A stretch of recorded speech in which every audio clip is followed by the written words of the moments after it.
नमस्कार मित्रों, desire point channel के एक नए वीडियो लेक्चर में मैं हूं अमित दुबे। और आज के इस वीडियो लेक्चर में हम कक्षा 12 हिंदी के 5वें अध्याय का अध्ययन कर रहे हैं।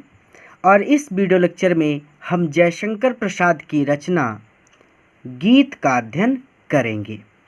इस वीडियो लेक्चर में आगे बढ़ने से पहले मैं आप सबसे एक छोटा सा प्रॉमिस करता हूं कि जब यह वीडियो लेक्चर कंप्लीट होगा तो आपके लिए ये चैप्टर धुआं होने वाला है, यानी बहुत ही बारीकी से और बहुत सरल शब्दों में मैं आज आपको ये चैप्टर पढ़ाने वाला हूँ। और आज के बाद ये चैप्टर आपके लिए बहुत ही ज़्यादा आसान हो जाएगा। तो चलिए अपने चैप्टर पर चलते हैं।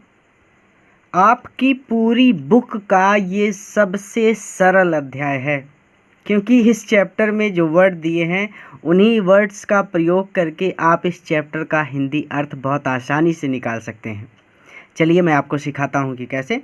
देखिए, बीती बिभावरी जागरी बहुत ज़्यादा छोटा है तो गाने से कोई लाभ नहीं, वीडियो लंबा होगा, इसलिए धीरे धीरे हम समझ लेते हैं इसको।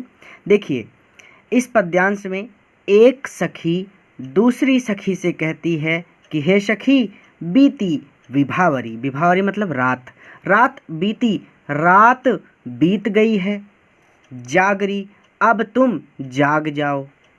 तो इस पद्यांश में एक सखी दूसरी सखी से कहती है कि हे सखी रात बीत गई है, अब तुम जाग जाओ।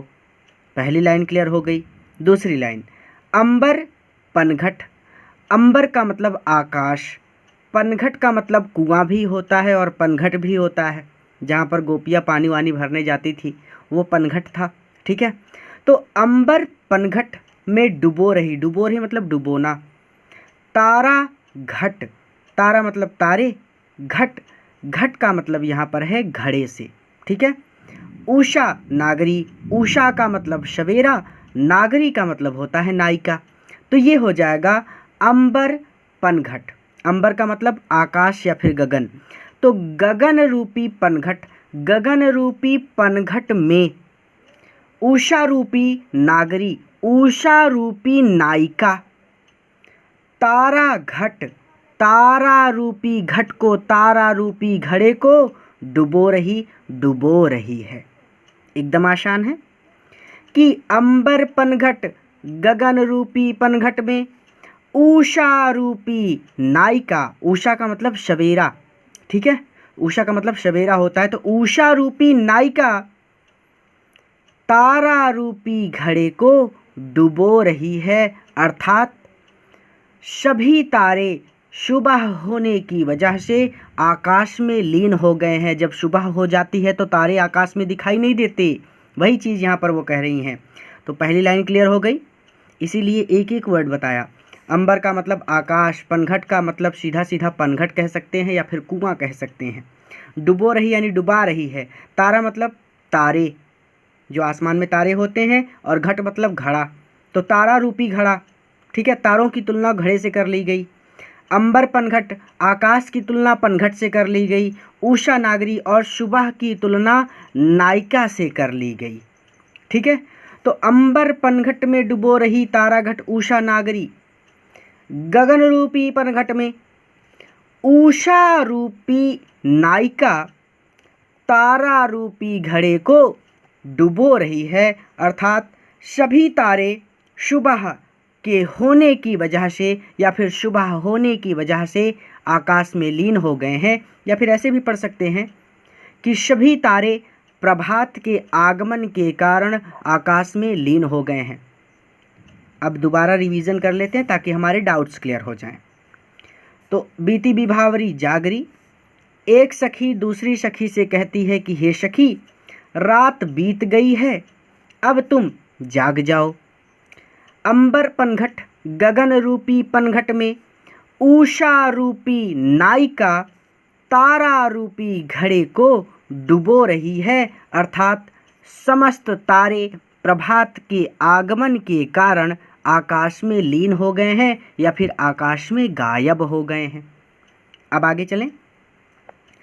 खग कुल, अब मैंने कहा था ये चैप्टर सबसे ज़्यादा आसान चैप्टर है। अगर कुछ दिक्कत है तो एक बार इसको खुद से लिख लीजिएगा। जैसे ही लिखेंगे आपको पता चलेगा कि इसमें कुछ था ही नहीं। तो खगकुल, ये भी सबसे सरल है। खगकुल मतलब पक्षियों का समूह। तो पक्षियों का जो समूह है वो कुलकुल सा बोल रहा। कुलकुल का मतलब होता है पक्षियों के कलरव की ध्वनि, और बोल रहा, तो बोल रहा का सीधा सीधा मतलब होता है कि सुबह जब होती है तो पक्षी चारों ओर चहचहाने लगते हैं। तो खगकुल, प्रातः काल के आगमन पर पक्षियों के समूह कुलकुल सा बोल रहा कलरव कर रहे हैं। क्लियर हो गया कि प्रातः काल के आगमन पर, या फिर ऐसे भी पढ़ सकते हैं कि सुबह के होने की वजह से, चूंकि सुबह हो गई है इसीलिए पक्षियों के समूह कलरव कर रहे हैं। और किसलय का अंचल डोल रहा। किसलय, किसलय का मतलब होता है नया पत्ता। जो नया पत्ता है वो का अंचल, उसका जो अंचल है, जो आंचल है, डोल रहा, वो डोल रहा है। ठीक है, यानी हिल रहा है। तो कहने का मतलब जब सुबह होती है तो पवन जो है वो धीरे धीरे चलती है, यानी मंद पवन चलती है। दूसरी बात, सुबह का माहौल बहुत ठंडा होता है, शीतल होता है। और तीसरी बात, जो पवन होती है सुबह की वो सुगंधित होती है।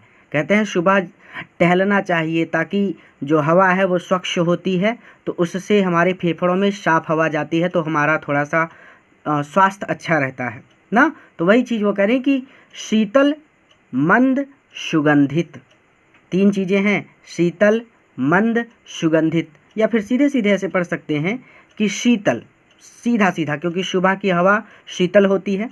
तो शीतल, शीतल हवा चलने से किसलय का, किसलय मतलब नया पत्ता अर्थात पल्लव, पल्लवों का अंचल का आंचल डोल रहा, हिलने लगा है। तो शीतल हवा के चलने से पल्लवों के आंचल हिलने लगे हैं। किसलय मतलब होता है नया पत्ता, नया पत्ता मतलब पल्लव। ठीक है, लीजिए लिख दिया। बहुत आसान चैप्टर है इसीलिए मैं बहुत स्लो पढ़ा रहा हूँ। और लो, यह लतिका भी, लतिका मतलब लता, और लतिका भी भर लाई, भर लाई है। क्या भर कर लाई है? मधुमुकुल। मधु का मतलब मकरंद रस, मुकुल, मुकुल का मतलब होता है कली, तो कली भर लाई है। और नवल रस गागरी, गागरी मतलब गागर ही होती है, गागर मतलब घड़ा। ठीक है, तो गागर, और ये नवल रस है। नवल मतलब नवीन, रस कैसा है?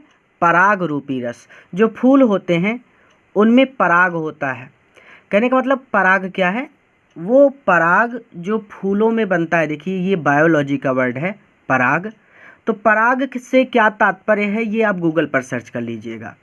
सीधे सीधे मैं आपको बताऊं कि पराग वो होता है जो पुष्पों में बनता है, थोड़ा सा मीठा होता है, जिसकी वजह से मधुमक्खियाँ और तितलियाँ इसका एक तरह से इसे भोजन के रूप में ग्रहण करती हैं। ठीक है, तो पराग से क्या तात्पर्य है ये आप गूगल पर सर्च कर लीजिएगा। ये बायोलॉजी का शब्द है, ये फूलों में बनता है। ठीक है, तो वही चीज़ वो कह रही है कि लो यह लतिका भी, ये जो लतिका है, ये जो लता है, ये भर लाई है गागरी, ये गागर भर लाई है। अब उस गागर में क्या भर लाई है? मधुमुकुल। मधु मतलब मकरंद रस, मकरंद रस मतलब वही पराग रस। ठीक है, मुकुल, मुकुल का मतलब होता है कली। तो अब यहाँ पर कह रहे हैं कि लतिका, लताएं भी नवल, नवीन रस, पराग रूपी रस से युक्त गागरी, गागर को भर लाई, भर लाई हैं। ठीक है, तो मधु का मतलब हो जाएगा मकरंद रस, यानी रस हम पहले ही कह चुके हैं। मुकुल का मतलब होता है कली, यानी लताओं पर कलियां खिल गई हैं, कलियां आ गई हैं। ठीक है, तो वो चीज़ वो कह रहे हैं। अब हम इसको पूरा जोड़कर पढ़ लेते हैं कि यहाँ पर दिक्कत है क्या। ये देखिए, लो यहाँ लतिका भी भर लाई, मधुमुकुल नवल रस गागरी। तो मधुमुकुल को साइलेंट कर दीजिए सीधा सीधा, मुकुल का मतलब कली से है, और मधु का मतलब हो गया मकरंद रस से, यानी वही पराग रस। ठीक है, तो पराग रूपी रस।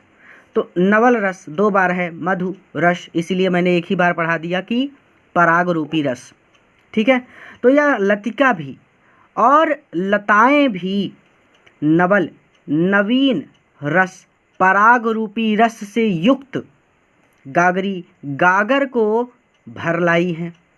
तो ये हो जाएगा खग कुल। अब यहाँ पर सीधे सीधे कहेंगे कि प्रातःकाल के आगमन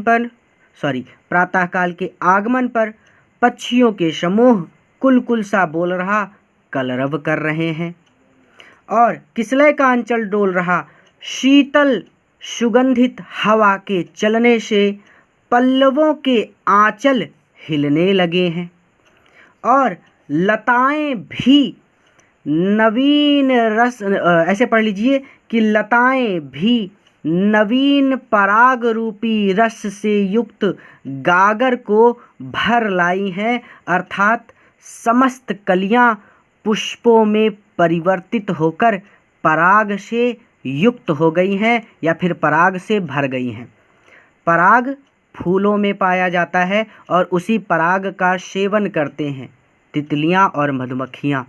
ठीक है, तो वही चीज़ यहाँ पर कहा गया। अब आगे चल सकते हैं। तो लो यह लतिका भी भर लाई मधुमुकुल नवल रस गागरी। ये मधु और मुकुल को देखकर कंफ्यूज मत होइएगा। मुकुल जो होती है, जो कलियाँ होती है, वही पुष्पों में परिवर्तित होती हैं।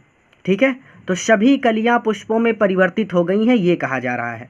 वो तो मैं आगे आपको बता भी रहा हूँ कि यह लतिका भी और लताएं भी नवीन पराग रूपी रस से युक्त गागर को भर लाई हैं, अर्थात सभी कलियां पुष्पों में परिवर्तित होकर पराग से युक्त हो गई हैं। पराग फूलों में पाया जाता है, थोड़ा सा मीठा होता है, एक तरह से रस होता है जिसका सेवन मधुमक्खियां और तितलियां करती हैं। अब आगे चलेंगे। अधरों में राग अमंद पिए। अमंद, अमंद मतलब तीव्र या फिर अधिक। ठीक है, तो परंतु हे सखी तू अपने अधरों में, अधर का मतलब होता है होंठ। ठीक है, परंतु हे सखी तू अपने अधरों में राग अमंद पिए, प्रेम की मदिरा को पिए हुए।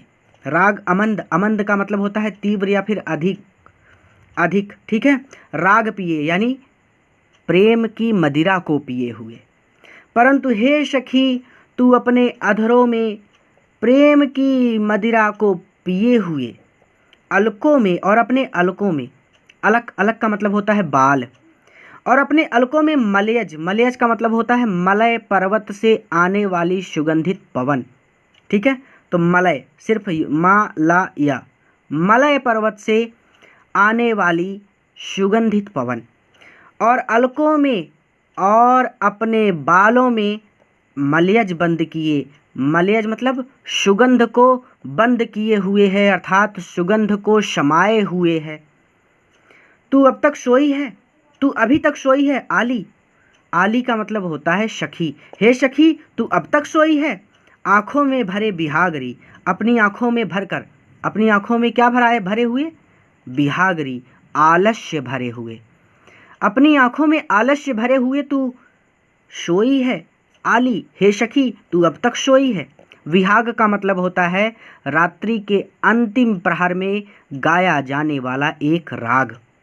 ठीक है, तो अधरों में राग अमंद पिए, हे सखी तू अपने अधरों में प्रेम की मदिरा पिए हुए और अपने बालों में सुगंध को बंद किए हुए, अर्थात सुगंध को समाये हुए, और अपनी आँखों में आलस्य भरे हुए अब तक सोई है, अभी तक सो रही है। यहाँ पर कहने का सीधा तात्पर्य है कि प्रातः काल होने पर सर्वत्र जागरण हो गया है, परंतु तू अभी तक सोई हुई है। ये लिया गया है लहर से। ये बीच वाली लाइन को सबसे लास्ट में पढ़ना है। ठीक है, तो इसको ऐसे पढ़िएगा कि अधरों में राग अमंद पिए, हे सखी तू अपने अधरों में प्रेम की मदिरा को पिए हुए और अपने बालों में मलयज, मलयज मतलब मलय पर्वत से आने वाली सुगंधित पवन, पवन भी सुगंधित होती है और उसके बाल भी सुगंधित है। तो वही वो कह रही हैं कि अपने बालों में सुगंध को समाये हुए और अपनी आँखों में भरे बिहागरी और अपनी आँखों में आलस्य को भरे हुए अभी तक हे सखी तू सोई है, तू सो रही है। कहने का तात्पर्य है कि चारों ओर सब जाग गए हैं परंतु तुम अभी तक सोई हुई हो। हे सखी तुम अब जग जाओ, या फिर हे सखी अब तुम जागो। यहीं पर यह चैप्टर कंप्लीट होता है। इसे अपने मित्रों के साथ ज़रूर शेयर कीजिए ताकि वो भी इससे लाभ ले सकें। पूरा वीडियो देखने के लिए धन्यवाद। और हाँ, इसे एक बार खुद से लिख लीजिएगा क्योंकि चैप्टर बहुत बहुत बहुत ज़्यादा सरल है। जब आप इसे एक बार खुद से लिख लेंगे तो आपके डाउट क्लियर हो जाएंगे, ठीक है। और हाँ, ये बहुत इम्पॉर्टेंट भी है, हर साल आता है ये, मतलब उम्मीद करते हैं कि हर साल आ जाता है ये, तो ये बहुत इम्पॉर्टेंट है। तो इसको अच्छी तरह से पढ़ लीजिएगा, सबसे सरल तरीके से पढ़ाया है। एक बार लिख लीजिएगा और इसे अपने मित्रों के साथ ज़रूर शेयर कीजिएगा ताकि वो भी इससे लाभ ले सकें। और इसी तरह से और सारे वीडियो लेक्चर देखने के लिए हमारे चैनल को सब्सक्राइब कीजिएगा। और हमारा ऐप भी बहुत जल्द लॉन्च होने वाला है, तो बहुत सारी नई चीज़ों के साथ और बहुत सारी नई क्लासेस के साथ मैं बहुत जल्द आप सबके लिए बहुत कुछ नया लेकर आ रहा हूँ। पूरा वीडियो देखने के लिए धन्यवाद।